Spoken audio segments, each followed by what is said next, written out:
Mamaya puntahan ko na sila dyan guys, no? Kaya ito yan. Ilang taon na yung kwan mo, Bill? Yung utol mo? Utol na Yung sinasabi ba nga utol daw mo yung nandun kay Johnny, yung tumulong kay Johnny? yun yung sinasabi ko, yung pinapaliwanag ko sa kanila na hindi lahat ng nasa kilusan sa bundok is masasama na lahat. Meron mo pa namang mga Mabuti, no?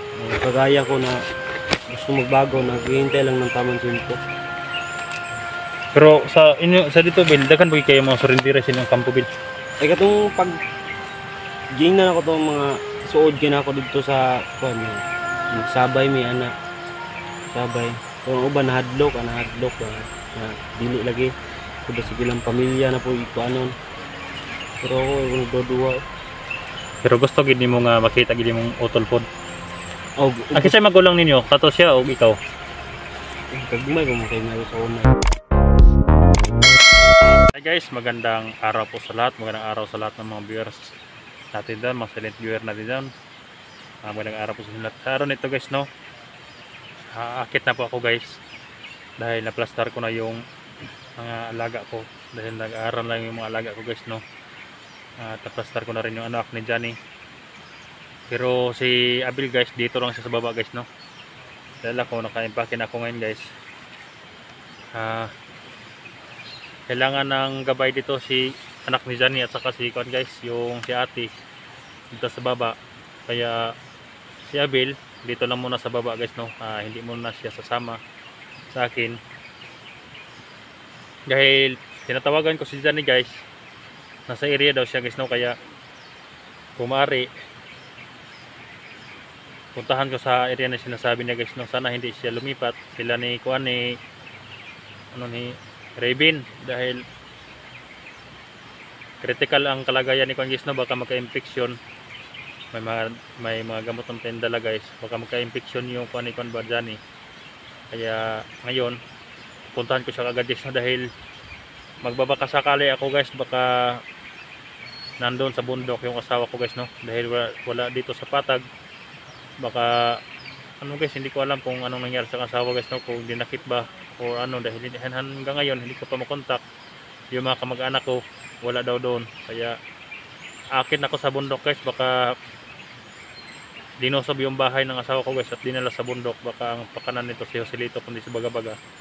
Kaya hahanapin ko na sa bundok guys. Pero si Abil, try kong siyang sinama, pero sabi niya magbabantay lang daw muna siya sa anak ni Kwanjis, no. Baka may mga lumusob na naman, delikado, baka madali sila. Kaya sabi lang dito, sasama ko sana siya guys, dahil para magkatagpo sila sa kanyang kapatid guys ba, dahil sinasabi niya kapatid pala niya yon si Raven guys, no. May mga papalatandaan sila, pero may time din guys na kuhan din natin yun, kasama sila guys no ni Robin. Kaya ngayon nandito pa ako sa kababa guys, dahil mamaya puntahan ko na sila dyan guys, no. Kaya ito yan. Ilang taon na yung kuhan mo, Bill? Yung utol mo? Utol na Yung sinasabi ba nga utol daw mo yung nandun kay Johnny, yung tumulong kay Johnny? yun yung sinasabi ko, yung pinapaliwanag ko sa kanila na hindi lahat ng nasa kilusan sa bundok is masasama na lahat. Meron mo pa namang mga Mabuti, no? kagaya ko na gusto magbago, naghihintay lang ng tamang tiempo. Pero sa inyo, sa dito Bill, daghan ba kayo mga surrendera silang kampo, Bill? Ay katong pag gingnan ako tong mga suod gina ako dito sa kuan sabay mi ana sabay kung uban nahadlok na dili lagi kuda sige lang pamilya na po iko anon, pero ako nagduduwa. Pero gusto gid nimo nga makita gid nimong utol pod. Og Kasi magulang ninyo, kato siya o ikaw? kagmay ko mo kay nga sa una Maliliit pa kayo, nagkahiwalay na kayo. sa gira nahinumduman ako sa gira to. Ang nakapunit sa kuha ay ay nagkagulo-gulo pagka Oo, nagigira, nagtakbuhan kayo. lahi, Pero lahi ang nidala sa mga nga anak. yung ama nyo, ano, civilian or commander din? Commander? Nakalimutan ko na, parang ano ata, commander ata. Kay commander, maliit pa kayo. So yun guys, no. Dito ka lang bilha. Kailangan bantayan mo ang anak ni Johnny. Oh, tsaka siya mga tol sa solid supporters ni Kuya Eric. Kung maghanap kayo sa akin kung ilang araw na akong walang upload mga tol is focus lang ako sa pagbabantay sa anak ni Johnny. Hindi pwede ako mag video baka matuntun kami. Kailangan mag-ingat ka, pag-ingatan mo yung area. Pag sanay na yung bata sa ano mga tol dito sa kuan at saka magkasundo na sila yung yaya niya, pwede na akong umakyat pabalik sa bundok. Kung ano mangyari, tawag ka lang sa akin. Kung ano mga pangyayari sa ibaba, baka may lumusod naman. Dahil nilipat namin guys, no, yung anak ni Johnny sa safe house talaga na walang nakakaalam guys, no. Kasi Kaya- duda kami dun sa Oh, ano. may lumusob kasi kahapon guys doon sa yung kuha natin. Yung kahapon ba yung may niliblib tayo sa kuha yung iniwanan namin sa anak ni Johnny guys, kaya nilipat namin guys, no. At ngayon safe naman siya dito guys sa nilipatan namin. Kaya ngayon akit ako guys para sulubungin sila Johnny. Labis lang papasalamat sa inyong pag-support guys ha.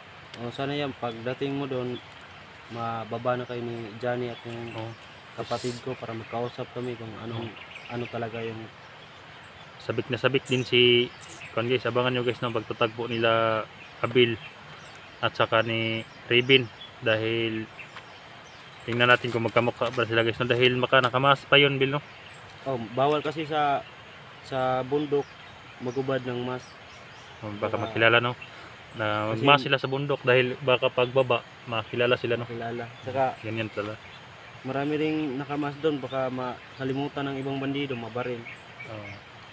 Labis lang napapasalamat guys ha, sa lahat ng tumulong sa amin ni Abil, ni Johnny, sa anak ni Johnny, at saka ni O'Neil guys, no. Unang araw ngayon ni O'Neil at ni Boy na nag-aaral guys, no.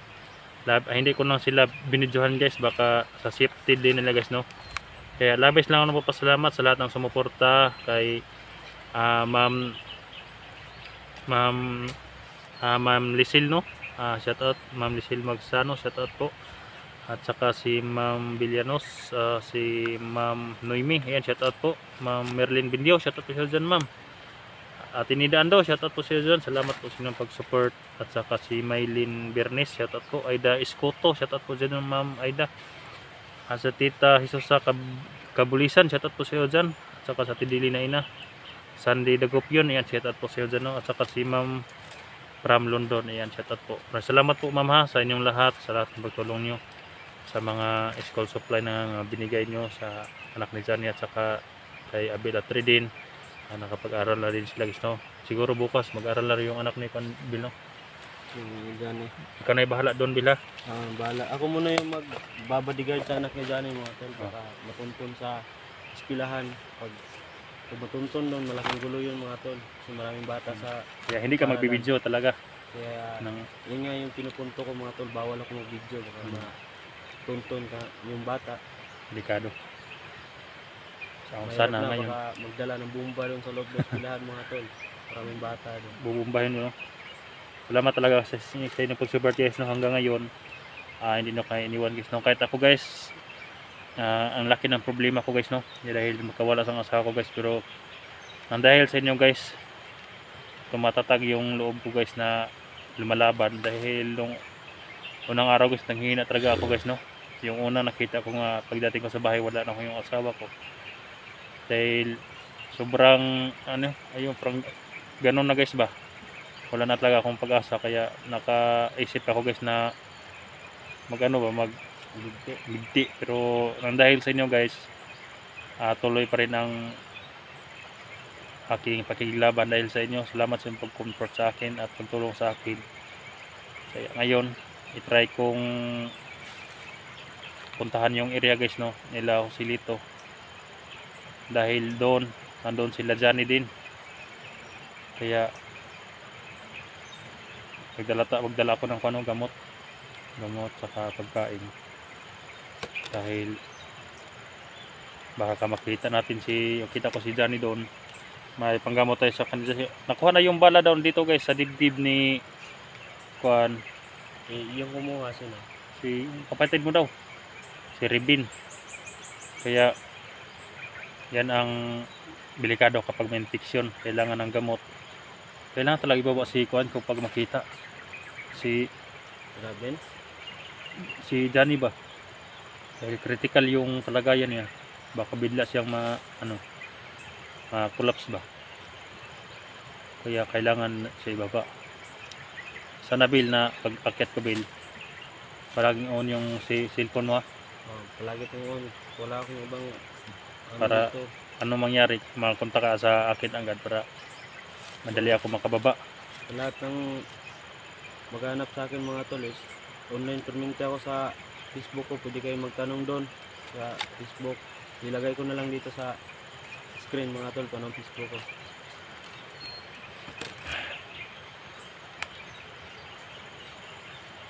Anong oras ka akyat ya? Ngayon prepare man ako guys, no. Nandiyan na lahat na yung mga kailangan ko, dahil napakablikado yung area na pupuntahan guys. So sana palagi lang tayo magdasal guys, no, para sa kaligtasan at sa ibang hunters guys, no.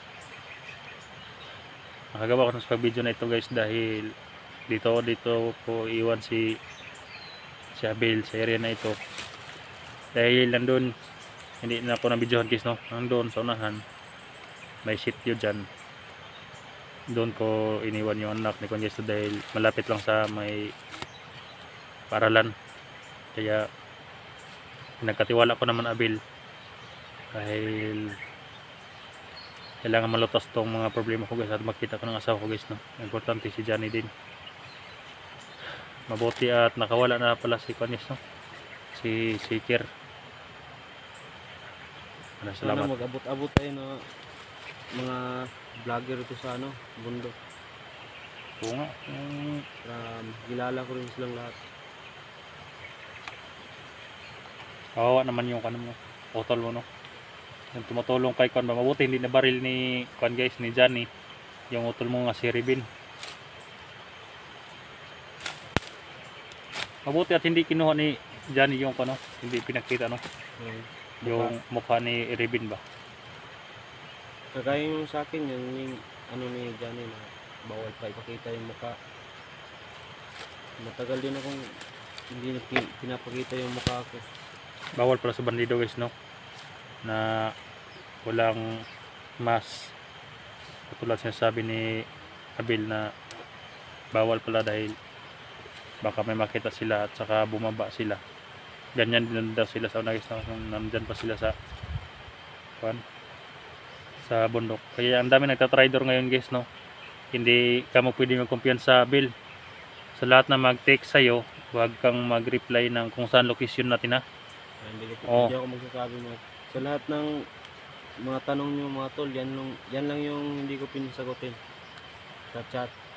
Yung saan ang location mo, baka may magtanong kung saan ang location, tapos mga kalaban pala, huwag kang magsabi. Kaya sinasabihan kita ngayon na kailangan ka mag-ingat, dahil pagbaba at kung hindi ko pa makita si Johnny sa araw na ito, dahil yung location niya hindi natin alam, baka lumipat sila guys, no. Kailangan na natin mag-ingat talaga at papuntahan agad, dahil critical talaga yung kalagayan ni Johnny. Mabuti at may tumulong sa kanya guys, no, si Rebin. Yung mga panangga ko guys, hindi ko ito pwede iwan guys, no, dahil nandito nakasalalay ang mission ko ngayon sa aking asawa.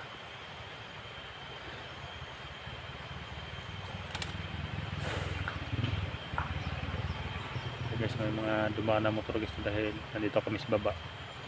Paket lang ako guys, no.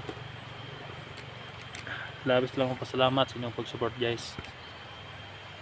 Salamat, sobrang thank you talaga guys, no. Wala akong ibang hinihiling at pasalamatan kayo na support niyo guys. Sana magtagumpay ang lakad ko ngayon guys, no? At makita ko ng asawa ko guys kung saan siya. Pero tuloy ko pa rin kukontakin yung asawa ko dito sa bundok guys, no? Kaya ngayon maglo-load ako sa TM guys, no? Para kahit nandun ako sa bundok, tuloy ang pagkontak ko sa kanya. Baka try ko makontak Baka sumagot na. o baka sumagot ba. Nandun lang sila sa guys, no? Sa malayo ba, baka lumayo siya guys, no? Baka nakita niya na critical yung aming kalagayan at yung nakita siya dahil nanonood yun ng video guys, yung asawa ko guys nanonood yun ng video. Baka nakita niya mga pangyayari doon kay Rimart yan, nilulusob ng bahay. Dahil yun ang sinasabi ko sa siya sa una, pag nandun ako sa bundok na tapos parang critical na, pwede ka naman umalis. Pero ngayon guys umalis siya, pero hindi ko alam kasi hindi ko makontak, hindi ko rin alam kung bandido ang kumada sa kanya dahil may mga bandidong pumupunta doon sa bahay niya guys, no? Sana lang hindi nakuha ng mga bandido bil, no? Napakahayop talaga yung Joselito dahil patay na yung asawa dyan guys. Ano na yun, warning na yung pagpatay sa asawa ni Johnny. Hindi ko talaga mapatawad ng sarili ko kapag anong mangyari sa asawa ko guys, no? Dahil nakita ko na talaga yung pangyayari ni sa asawan Johnny. Kaya Bil, akit ako Bil dahil parang malapit ng umulan guys, no? Kaya sana kahit ulan nga maulan, maglalakad ako guys dahil kapag maulan walang bandido guys, no? Dahil makandingon yung mga hindi yan maliligo, takot yun sa ulan. Kaya kahit ulan lalakad ako. Takot ko yung mabasa kasi ilan yung damit namin. Sa una daw guys, yung bandido pa to, natatakot ba sila mabasa ng ulan dahil nag-iisa lang yung mga t-shirt nila. Panahon natin guys, no? Kahit ulan lalakad tayo. Pero may iba naman na tapat sa utos, magbabantay talaga sila. Kahit ulan, wala silang rain or shine siguro yan. So kami, bahala na si Commander. so yun lang guys, no? Salamat po sa inyong pag-support. Sana makauwi na ligtas. Dasalan tayo palagi guys na ma-okay ang lahat, no? At ayun lang po, shoutout po sa lahat ng mga manonood sa video na ito. God bless.